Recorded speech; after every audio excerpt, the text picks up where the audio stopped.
This week, Shelly is clogging into work and we're fixing spammy opportunity that coaches keeps getting. Just the other day, I got an email from one of my subscribers to my newsletter, and he said that he was feeling tired of seeing all these ads targeting at coaches. And if you get into some of the Facebook group for life coaches and just coaches community in general, you're probably also being inundated by the post that looks legit, but in reality is really a beginning of somebody else's funnel. So they show up in your email, they show up in your DM. If you're hanging out on LinkedIn, then that's another story for another day. Or it's inside your comment, people are reaching out. You're sitting there wondering if these are actually legitimate, real potential prospects who are interested in your service. So the question comes down to, how do you tell if something is legit or just somebody else's funnel? That's what we're going to fix today.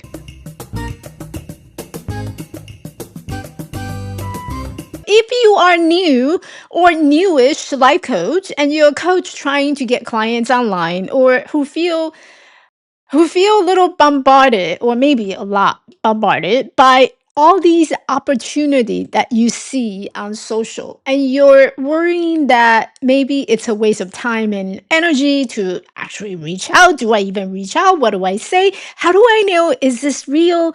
Is this worth it? Or am I missing out if I don't say yes to their requests? Like, what is going on? And I don't think anybody had ever talked about this so openly in terms of what exactly should you do as a life coach when you come across this, and how do you tell if it's a legitimate prospect or it's a potential speaking engagement? How do I actually investigate and go about finding out? And before we get into that, let's talk about why this is happening first.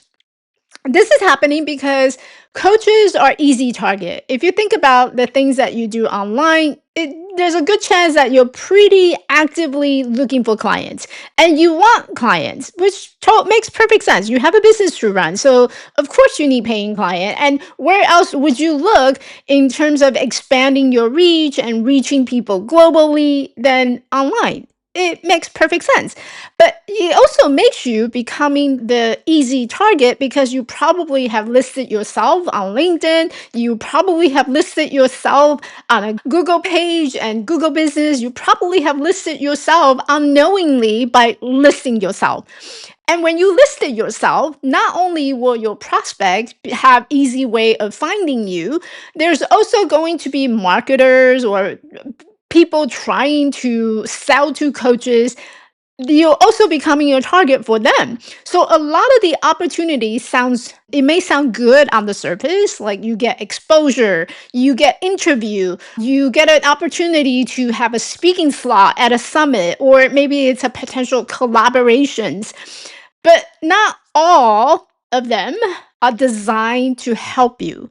And some of them is because it's part of their funnel system. That's how they create these funnel to have clients, which is you. So this is why you keep seeing it happening over and over if you're trying to get clients online. Now, if you do it offline, are you still a target? Of course. It's just a different way of how people sell you their business. You may not realize, but you're being sold every single time you attend a networking event or you're connecting at a business networking group. But the way that we sell, it could be a little more authentic and true to ourselves. So if you're not resonating with the way that these sneaky tactic, then don't let it be part of you. Just know that that's not what I'm here for. That is not my way of doing business. That is not the way I'm going to provide service. That doesn't have to be you. But I feel like there's a lot of, I don't know, like negative vibe around the word of selling. Selling itself is just a terminology, just like it's a label. And if you rip off that label, It's the act of service. And at the end of the day, if you need something and somebody else happen to have it, then there's transaction involved, and that is the act of selling. So call it whatever you want. I digress a little bit. So let's come back. So some of these opportunity, they may not be opportunity for you. The issue is not the opportunity. The issue is how do we discern which is the true opportunity that we want to go after or that we want to engage. Just because something exists doesn't mean that it is aligned with who you are, how you do business, and what you're trying to accomplish. So you don't have to say yes to everything. Every opportunity that pop into your email, you don't have to say yes to it. You don't have to respond to it. And the DM that fly into your LinkedIn profile, you don't have to answer them at all. It comes down to discernment. So how do we discern? So I have a couple of tips. And by the way, I'm saying this because I hang out inside Facebook group. I get email pitches all the time. And like I said, coaches are just easy target. My business is listed everywhere. I'm on every social media platform. So it's very easy to find me. If I can't stop them, the very least I can do is to learn how to differentiate those that are real opportunity versus the one that is not true real opportunity. So how do we go about doing this? If this is something that you have never done before, or this is new and you feeling tired of where are these opportunities coming from and how do I tell if it's actually real? What if I miss out something? So here's how you tell. The first tip I have for you is you want to ask questions. You are a coach, you're great, you're excellent, you're trained to ask open-ended questions. And that should be the very bare minimum that you do is asking some open-ended questions. So what are some of the open-ended questions that you can ask? First of all, who is this for? Is it for yourself or someone else? Like what is it? What is it regarding? So ask them, who is this for? And you wanted to ask if it's a possible speaking engagement. You always want to ask them, who is your audience that you're trying to reach? If they come back and they say, my audience is for everybody, guess what? You wanted to ask who is your target audience so that you can make sure that the target audience that they're focusing is also aligned with your target audience. So let's say I want to be able to speak in front of a woman entrepreneur. So when someone reach out to me and say, "Oh, I wanted to invite you to come and speak at this event." Great. Who are you targeting? These are for college students and they're going through career exploration. That would not be my ideal client. So I may not want to speak in front of that audience because it's not aligned to my business vision and goal. But Michelle, it's a great opportunity that I will be in front of the audience. Yes, but you also have to take into consideration of the time and the energy that you have to prepare your topic, your speech. And then if it's an in-person, then you actually have to travel to that place. So what is the return on that for you? Just to get an experience? Or are you looking to get more clients?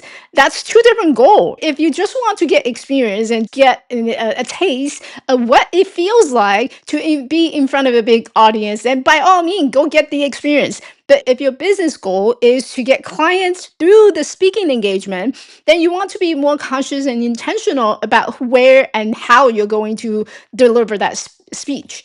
So that's the second question. Who is your target audience? And this usually commonly shows up when you get speaking engagement invite, or maybe it's a podcast interview or a YouTube channel interview, things like that. The other open-ended question that you may want to ask is, why are they reaching out to me specifically? Why are they reaching out to me specifically? If you're just barely started, your name is probably not out there yet. So the fact that they're reaching out to you specifically, you probably have to be a little more skeptical about how they find you. So the first question I would probably ask in that case is, how did you find me? How did you come across my name? And if they gave you a vague answer, then you want to explore a little bit, and chances are it's a red flag. Other question, it may be, what are you trying to accomplish by having this conversation? If somebody is inviting you to a call and say, hey, if you're interested, let's explore this more on a call, then you wanted to ask, because your time and my time are valuable. So you wanted to make sure that you ask by the end of our conversation, what is our goal on this call? Because then you don't want to waste your time. Your time is valuable. You could use that time to look for your clients instead of just sitting there and hearing a sales pitch. Just because someone presented an opportunity for you doesn't mean that all opportunities are created equal. So be careful with that. You're great at open-ended questions, so use your skill as a coach to start engaging these type of conversations. Don't get too excited like I did. Don't get too carried away. The second tip is to look for audience quality. Now, earlier I talked about you always want, especially the podcast interview or speaking engagement opportunity, you always want to ask them, like, who are you trying to reach? Who's your audience? And you also want to look at their audience quality.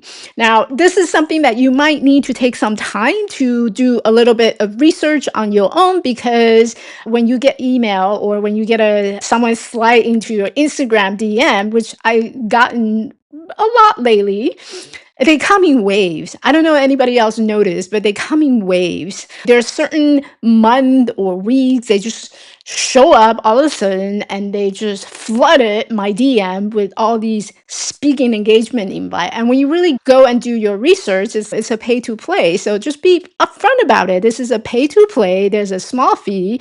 Then I will give you a true, genuine answer of yes or no. And typically it's a no. So the other tip is looking at their audience quality. You wanted to ask them who are your target audience and looking at the audience that they told you. If it's for everybody and we reach globally, then be a little more skeptical about it, because again, you want to be intentional of your time and energy and your visibility to make sure that you're in front of the right audience. I have this principle, and this is something that I tell my client all the time. The energy that you put in for creating that visibility, to being out there, the exposure, you want to make sure that there's an outcome that you can measure at the end. And that outcome could be a collaboration of mutual benefit in the future. It could be a connection, a business collaboration, affiliation in the future, or a friendship. That could be the start of a friendship. The other return is that it may turn out to be a client generating method that you use. So, are you getting the proper return of your investment by being in front of that audience? If the answer is no, then you have to ask yourself, is my time worthy enough to be in front of the wrong audience where they're probably not ever going to engage on my social or follow me or actually signed up to my coaching program? So you wanted to be very conscious about your time and energy and where you spend it. And this is why looking at their audience quality is really important, because if it is not your right people, then what are you doing there? You're just wasting time. Okay, now, the next tip is pretty simple and pretty straightforward. I covered this already, is that you want to do your own research. If you come across a Facebook comment or a post that talk about looking for life coaches who needs 5 to 10 clients in the next month, that's a red flag immediately. I just don't believe that people are still using that tactic. So if you see comments like that, or if you see a post like that, the first thing that I would do is I would click on that person profile, and you can do your own research behind the scene without actually commenting on it. So you can go and click on that person's profile and check out that person and see what that person is about. And most of us, we tell our clients so well that you want to use and leverage all the asset that you have on your social media. So chances are the banner will tell you a lot about what that person do, who that person is, and if you continue to read the bio, if you continue to read their post, it will give you a pretty good sense of who that person is. Now, that's one scenario where you can go and that person may keep their profile open so you can do your research. The other scenario, it might be a little more shady, because when you click on their profile and nothing is visible, everything is locked. In that case, I would be careful.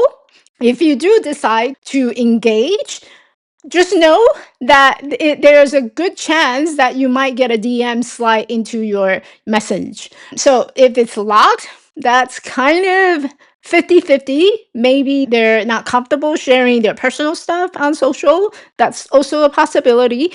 But that's entirely up to you to whether or not you actually want to spend the energy and time to engage something that you don't have a whole lot of information behind. You might possibly send that person a DM and say, "Hey, I noticed that you're posting this. I just wanted to get a sense of what exactly are you looking for?" And just leave it at that. So that person will give you some like context in terms of, is this legit or is this something that's a little bit shady and you might enter a spam funnel. That's something that you can always do. You can research before you say yes. Whether if it's a speaking engagement, you can look up their past events. If it's a pay to play, chances are they have all the information there and it's going to tell you like, "Hey, hop on a call and we'll talk more about it." And chances are that call is a sales call. So look at their past event, look at their previous speaker. Do you recognize any of the speaker? When you go and check out these past speakers, you look at their profile. Are they legit? Do they look like they're also struggling? Then that will also give you a hint whether or not this is a speaking engagement opportunity that you want to go forward. And also, you wanted to look at people showing up, especially the speaking engagement. You can look at their Facebook profile, their business page, and that will give you a clue of, are people engaging? It is something that's very active. If they're also struggling with engagement, then chances are by you going there and speaking, you might not have the audience to speak in front of. So again, that comes back to the return of investment. And in this case, it's your time and energy that you put in to prepare your speech. So just do a little bit of research before you say yes. And don't feel, if I don't say yes, I'm missing out on this. No, you're not.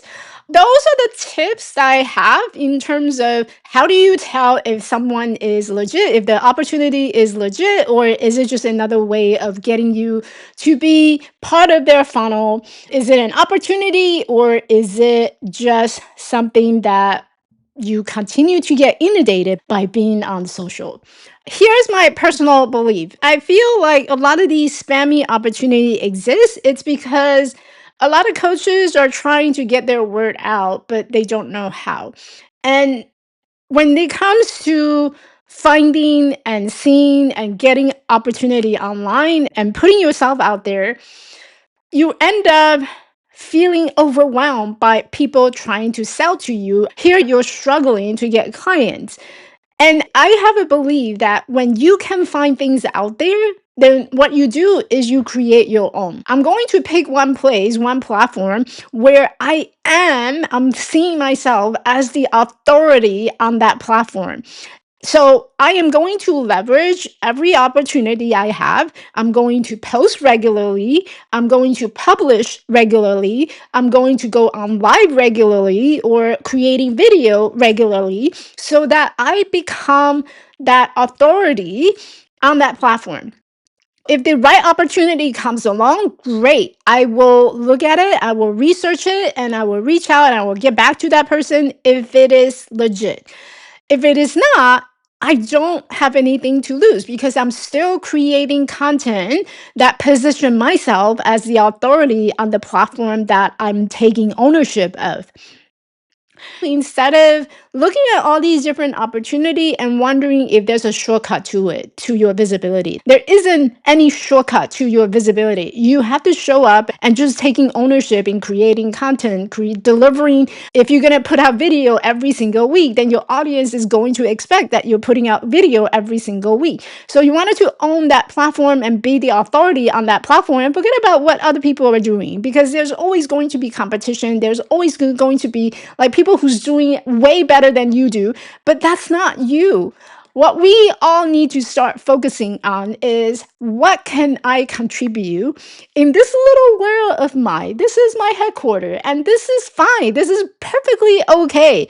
If I can just take ownership of what I have, use what I have, then I don't need to worry about these spammy opportunity. If the right one comes, the right way, they pitch me, then sure, I might say yes.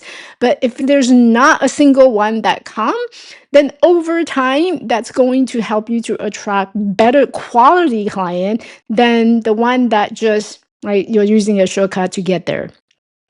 So that's my personal opinion. And hopefully, by sharing this, it's helpful to you to discern what are some of the true opportunity versus some of the fake opportunity or the spammy opportunity. If it doesn't serve your ideal client, then don't do it.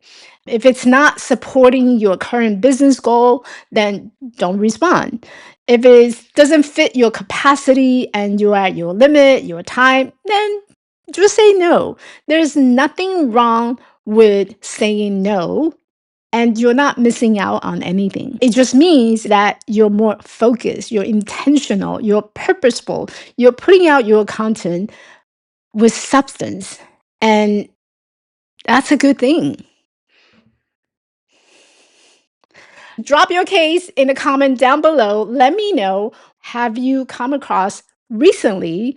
Were they legit, or did you find out later that it was part of somebody else's funnel? Hopefully, this gives you a little bit more filter in terms of the opportunity on social, online, and basically everywhere where coaches go. All right, Shelly clocking out. Bye.